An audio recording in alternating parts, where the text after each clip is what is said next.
Hermanos en Cristo, voy a invitarles a leer las Sagradas Escrituras en esta ocasión tan preciosa, tan sublime, cuando nuestros corazones rinden culto, rinden homenaje, expresan agradecimiento y adoración a aquel que vive por los siglos de los siglos, al que nos amó y nos lavó de nuestros pecados con su sangre. Vamos a leer en el Evangelio según Juan, capítulo 11, el versículo 35 y 36. Dice así: Jesús lloró. Dijeron entonces los judíos: mirad cómo le amaba. Todos estamos familiarizados con este pasaje bíblico. El Señor está frente a la tumba de Lázaro, que está muerto hace 4 días y sepultado. El Señor llegó hasta Betania y allí frente a la tumba de él lloró el Señor. Vamos a pasar, antes de dar mayores explicaciones, al Evangelio según Lucas, el capítulo 19. Lucas 19, y vamos a leer desde el versículo 41 hasta el 44. Y cuando llegó cerca de la ciudad, al verla, lloró sobre ella, diciendo: oh, si también tú conocieses, a lo menos en este tu día, lo que es para tu paz, mas ahora está encubierto de tus ojos. Porque vendrán días sobre ti cuando tus enemigos te rodearán con vallado, y te sitiarán y por todas partes te estrecharán, y te derribarán a tierra y a tus hijos dentro de ti, y no dejarán en ti piedra sobre piedra, por cuanto no conociste el tiempo de tu visitación. Ahora pasamos al Evangelio según Mateo, el capítulo 26. Mateo, el capítulo 26, y leemos a partir del versículo 39. Dice así la palabra de Dios: yendo un poco adelante, se sentó sobre su rostro, orando y diciendo: Padre mío, si es posible, pase de mí esta copa, pero no sea como yo quiero, sino como tú. Vino luego a sus discípulos y los halló durmiendo, y dijo a Pedro: ¿así que no habéis podido velar conmigo 1 hora? Velad y orad para que no entréis en tentación. El espíritu a la verdad está dispuesto, pero la carne es débil. Otra vez fue y oró por segunda vez diciendo: Padre mío, si no puede pasar de mí esta copa sin que yo la beba, hágase tu voluntad. Vino otra vez y los halló durmiendo, porque los ojos de ellos estaban cargados de sueño.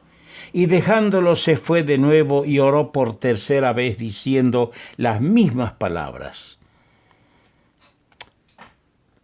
Pasamos ahora a Hebreos, el capítulo 5. Hebreos, el capítulo 5, y leemos un solo versículo, el versículo 7. Y Cristo en los días de su carne, ofreciendo ruegos y súplicas con gran clamor y lágrimas al que le podía librar de la muerte, y fue oído a causa de su temor reverente. Que el Señor nuestro Dios añada su bendición a la lectura de su palabra. Podremos darnos cuenta que nuestro tema son las lágrimas del Señor. Todos lloramos. Es una verdad grande. Todos lloramos. Pero son distintas las lágrimas que derramamos nosotros a las que derramó el Señor. Las lágrimas se originaron en el huerto de Edén, cuando el hombre fracasado se vio obligado a abandonar porque Dios lo sacó del huerto para que labrase la tierra. Allí se generaron las lágrimas. Allí comenzó el dolor y el sufrimiento en el ser humano. Pero aquí vamos a contemplar las lágrimas del Señor. Hemos leído en Juan 11:35. Allí encontramos las lágrimas de simpatía. Aquel cuadro de dolor le conmovió profundamente al Señor. Y frente a la tumba de su amigo, seguramente consideró los estragos que causa el pecado, que termina en la muerte. Dice en Isaías el capítulo 63, el versículo 9, en toda angustia de ellos, Él fue angustiado. Y aquí tenemos la prueba. Su amigo ha muerto. Llora la familia, lloran las hermanas, lloran los amigos. Y el Salvador también llora. El Señor del cielo llora. Porque Él, en toda angustia de los suyos, Él fue angustiado. Pero Él esta vez fue a Betania para darles lo que dice en Isaías 61, versículo 3, para darles óleo de gozo en lugar de luto. Bendito Señor. Allí donde hay lágrimas, lloro, tristeza, aflicción, Él viene, llora, se identifica con una simpatía profunda, derramando lágrimas de simpatía, pero rescata al muerto de las garras de la muerte y entonces les da óleo de gozo en lugar de luto. La segunda vez que leemos de las lágrimas del Señor son lágrimas de compasión. En medio de hosannas, ustedes lean los versículos anteriores al versículo 41 de Lucas 19. Vamos a ver un cuadro distinto al que hemos leído. Hay hosannas jubilosas que precedían a su entrada en Jerusalén. Pero antes de entrar a la ciudad, el Señor lloró. Este incidente revela y marca tres cosas bien claras. Primero, la compasión de Cristo. Jerusalén era la metrópoli, el centro escogido por Dios para establecer allí su nombre. Y va a ser en la eternidad el centro del gobierno de Dios sobre la tierra. Y el Señor tuvo compasión ante esa ciudad rebelde. Cuántas veces el Señor se paseó por sus calles, entró al templo, predicó la palabra de Dios, anunció el mensaje de redención y salvación, pero fue rechazado. La ciudad, después de estas lágrimas, la ciudad iba a expulsar al Señor. Iban a gritar públicamente ante los poderes del Imperio Romano: no queremos que éste reine sobre nosotros. Y le expulsarían, le rechazarían. Y el Señor saldría de la ciudad amada, ciudad por la cual derramó lágrimas de compasión. Saldría afuera a morir en el Gólgota. Estas lágrimas de compasión también revelan la ceguera de un pueblo que no supo valorar, no supo apreciar, no supo el valor de una oportunidad sin igual que el Señor les estaba dando. Y en tercer lugar, este incidente en las afueras de Jerusalén, cuando el Hijo de Dios está vertiendo lágrimas de compasión, también revelan la certeza de una visitación en juicio. Él vino en gracia a esa ciudad, pero por no haber sabido apreciar una visitación de esa gracia, ahora viene una visitación de juicio en las palabras que hemos leído. Serán sitiados, la estrecharán a la ciudad, y eso ocurrió el año 70, sin duda alguna, de la era que nosotros vivimos. Pero nos pasamos al capítulo 5, versículo 7 de Hebreos. Allí leemos de gran clamor y lágrimas. Y esto ocurrió en el huerto de Getsemaní. Las lágrimas que el Señor vertió en Getsemaní, mientras de rodillas o postrado oraba al Padre, merecen, queridos hermanos, una consideración especial y reverente en esta hora que le recordamos al Señor. Allí en Mateo 26, 38 dice, esto no lo hemos leído, pero dice, entonces Jesús les dijo, ¿a quién? A Pedro y a Juan. Jesús les dijo, mi alma está muy triste hasta la muerte. Quedaos aquí y velad conmigo.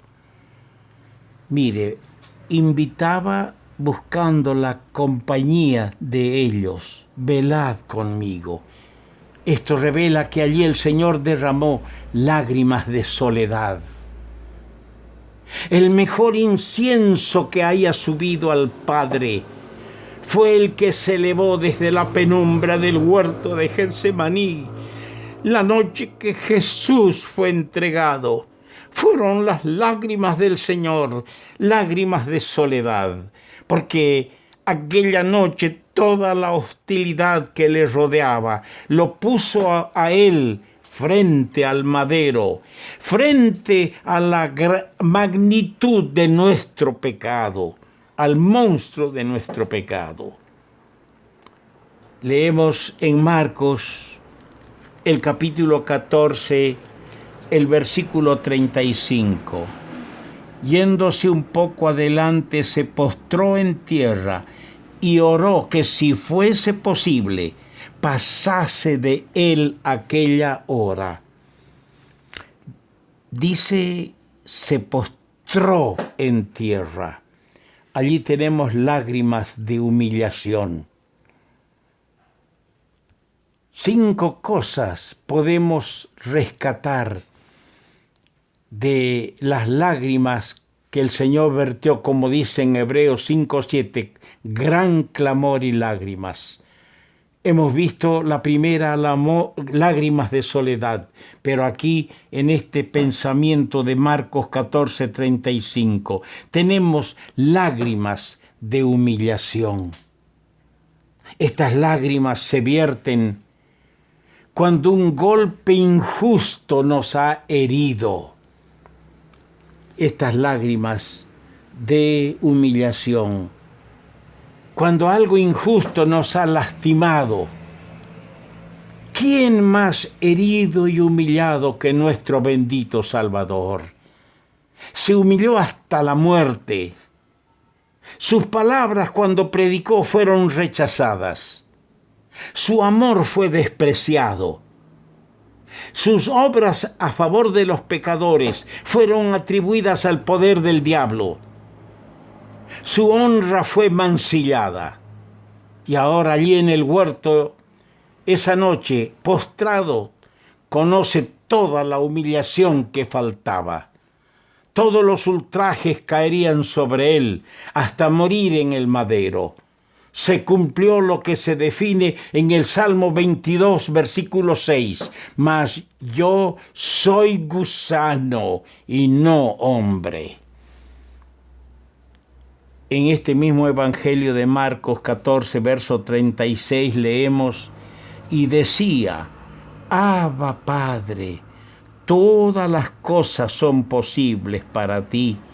Aparta de mí esta copa, mas no lo que yo quiero, sino lo que tú. Abba, Padre. Los entendidos en los idiomas originales dicen que esta palabra es aramea. Abba, papá querido, papá querido. Eso me revela que son lágrimas de hijo, lágrimas filiales. Es el hijo que se dirige al Padre allí en suma agonía. Los padres comprendemos a los hijos. Cuando nuestros hijos lloran, nosotros lloramos. Nosotros nos acercamos para ver qué tienen, qué es lo que está pasando. Aquella noche, en su carácter de hijo, Cristo las derramó ante su Padre. No era un extraño ante quien él había doblado sus rodillas. No era un extraño aquel ante quien él se postró su rostro en el polvo. No era un extraño aquel ante quien él derramaba sus lágrimas. Era su Padre, lágrimas filiales, lágrimas de hijo. Pero en el Evangelio de Lucas, qué bueno es volver allí al capítulo 22 del Evangelio de Lucas, y allí leemos en el versículo 44, y estando en agonía, oraba más intensamente, y era su sudor como grandes gotas de sangre que caían hasta la tierra. En cuarto lugar, considerando las lágrimas, el gran clamor y lágrimas de Hebreos, capítulo 5, verso 7. En cuarto lugar, vemos que son lágrimas de perseverancia, porque dice, oraba más insistentemente, lágrimas de perseverancia. Estas lágrimas forman parte de un ministerio especial, que bien se podría llamar el ministerio de las lágrimas. Cuando el apóstol Pablo hizo llamar a los ancianos de la iglesia de Éfeso a Mileto, entre otras cosas les dijo en el capítulo 20 de los Hechos, versículo 19, sirviendo al Señor con toda humildad y con muchas lágrimas. El ministerio de las lágrimas. Este ministerio en el huerto prevaleció y obtuvo la victoria hasta que por fin el Señor se levantó de estar postrado y les dijo a los suyos, levantaos, vamos.